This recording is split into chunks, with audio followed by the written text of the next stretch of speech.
আজ অনেক দিন পরে তোমাদের সাথে একটা ব্লগ শেয়ার করতে চলে এসেছি। So hello everyone, welcome to my new blog.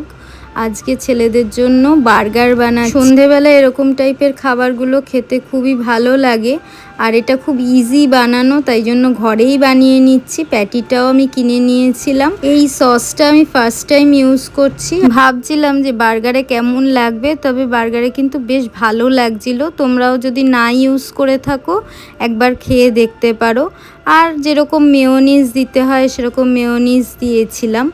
তো প্রথমে ছেলেদের জন্যই বানাচ্ছিলাম, তারপরে ভাবলাম যে না, আমাদের জন্য একটু বানাই। আর কালকে বাই চান্স এই লেটুস পাতাটা পেয়ে গেছিলাম, তো কিনে নিয়েছি।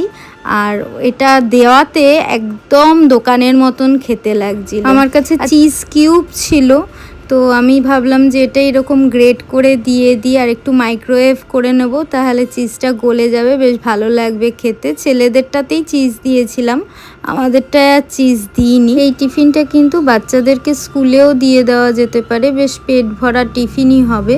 তো চলো এবার দেখি দুই ছেলেকে দিয়ে ওদের কেমন লাগে খেতে। দেখ, টেস্ট করে।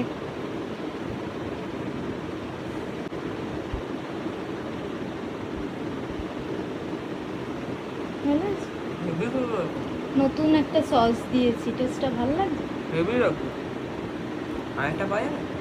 না, আর একটা পাওয়া যাবে না, ওর ভাইকে দিয়ে আসি, দেখি ভাই কি বলে। ছোটুকে দিই, দেখি ছোট কেমন লাগে, দেখা যাক।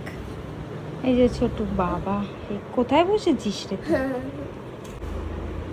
তোমার জন্য তো না, কেমন লাগে দেখ। দুটো দিক ধরে খেতে হবে। ভালো আছে কেসে মা, সোনা মা আমার? কি তোমার জন্য নেই?